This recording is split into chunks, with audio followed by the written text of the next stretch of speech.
Hey, what's good, y'all? It's Stinger, and today I'm going to be showing each and every one of you how you can make some incredibly beautiful and jazzy Pluggnb melodies. And the melody that we're going to be going over today sounds a little something like this.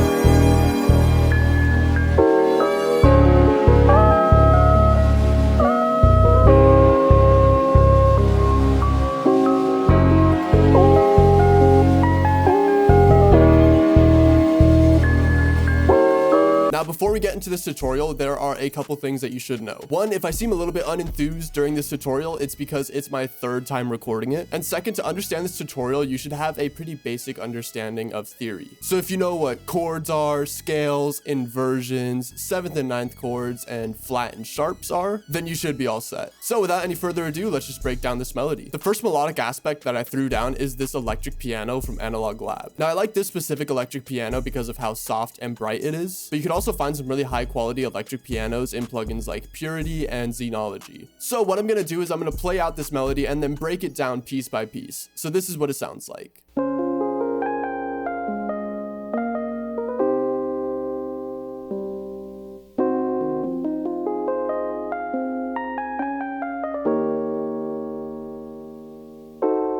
Alright, so the first thing that I threw down for this melody is going to be the bass line. Now for this melody, we are in the key of F minor natural. And for Pluggnb, my go-to chord progression is to go from the 6 to the 5 to the 1 to the 7. So for this scale, it's going from C sharp to C to F to D sharp. And this is what the bass line sounds like.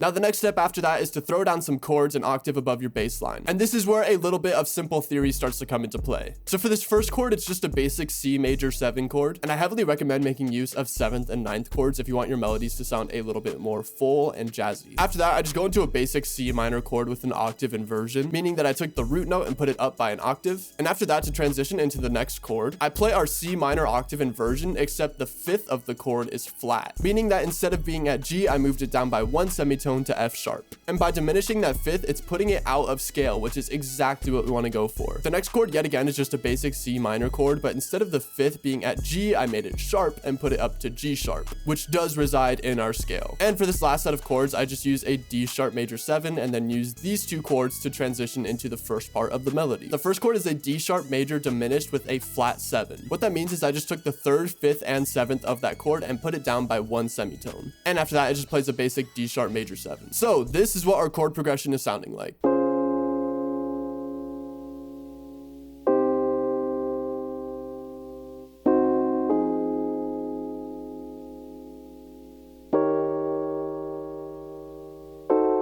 Sounds pretty sick so far, but it's still a little bit bland and simple, which is why for our next step of building the melody, I introduced some rhythmic changes and added in some transition notes. So for the first chord and the third chord, I just built a very basic ascending stair set pattern, and I left the second and fourth chords the same. So now let's get into the transition notes. If you want your melody to be suspenseful yet resolute and pleasing to the ears, transition notes are the perfect way to do that. All you're gonna do is know where you want to end up for your transition and build a pattern that refrains to the scale either going towards it up or towards it down. So here I'm going towards it up, going G sharp, A sharp, C. Here I'm going up as well, going C sharp, D sharp, F. And for the final transition, I'm going up yet again from C to C sharp to D sharp. So with these rhythmic changes and transitions, this is what our melody is sounding like.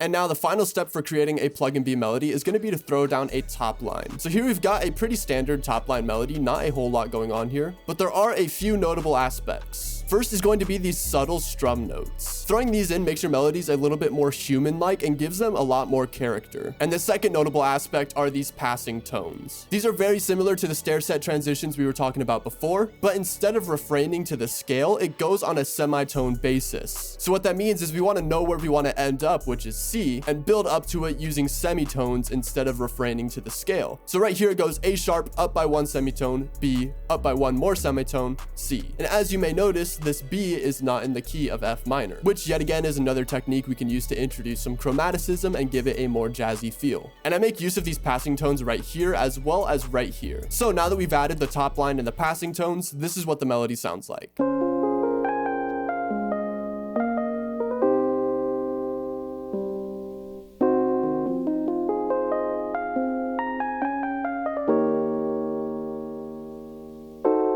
Alright, so now let's move into the next aspect of the melody. The next thing that I threw down is just a basic grand piano from Addictive Keys, and I have it playing a very similar pattern to the chords that we constructed earlier. The only difference is this third chord, instead of being that C minor with the sharp fifth, it is instead an F minor 7, which if you move around some notes, it's basically just an inversion of that C minor sharp 5. I decided to throw down yet another piano because the first one was pretty bright and thin, and I wanted to fill in those low mids that the electric piano really wasn't hitting.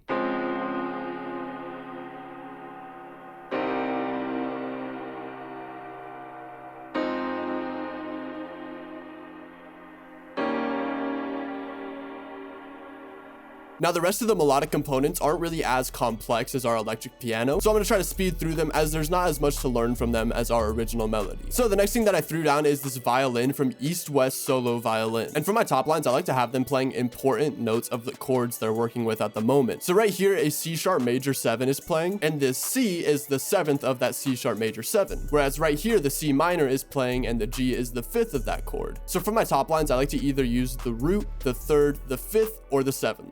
Obviously, it's not like a locked-in rule. I just do whatever sounds best. But like 75% of the time, those notes are what sound the best. So this is what our violin top line melody sounds like.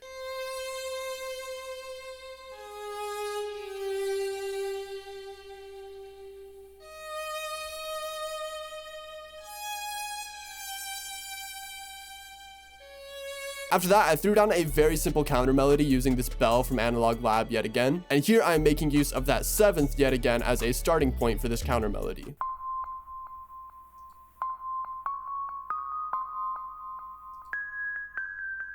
After that, to introduce some variation in the melody, I threw down this sine lead, and it's just playing a very basic and repetitive pattern. And I did this on purpose because our original melody is so complex that I didn't want everything else to be complex because then it would all just clash. And as you can see here, yet again, I am introducing those subtle strum notes. So this is what that sounds like.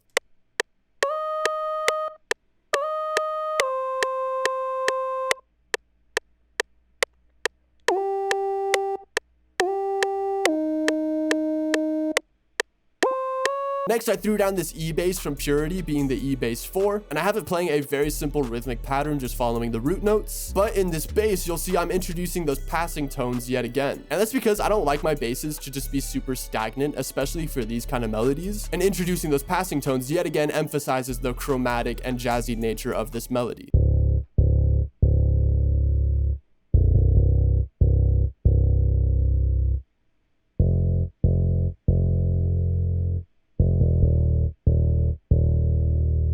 Now, the melody as a whole was sounding pretty thin, and when I'm experiencing that problem in a melody, my go-to is to throw down a pad. And the pad that I went with for this is the Agape Warmth pad from Omnisphere, and I have it playing the same pattern as the grand piano.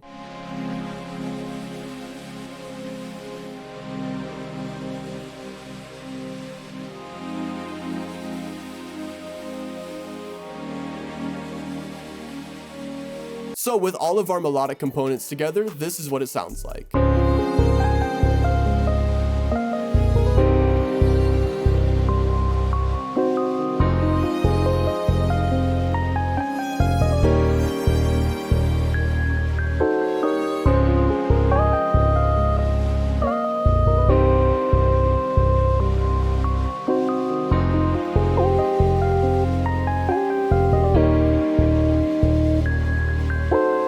And now, if you're extremely observant, you may notice that that melody sounds a little bit different to what I previewed in the beginning. And that is because I pitched the final loop up by 50 cents. And what that means is I basically just pitched it up by 5/12ths of a semitone. This really has no practicality in terms of how the loop is going to be used by a beat maker, but I just freaking love the sound of it, and it's kind of becoming a trend with Pluggnb loops. So this is what our final melody sounds like.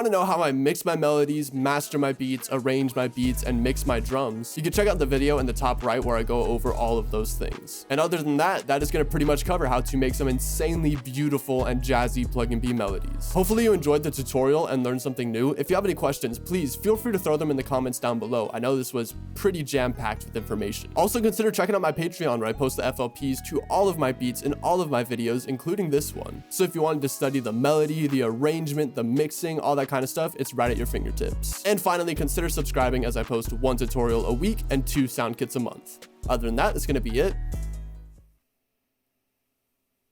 Peace.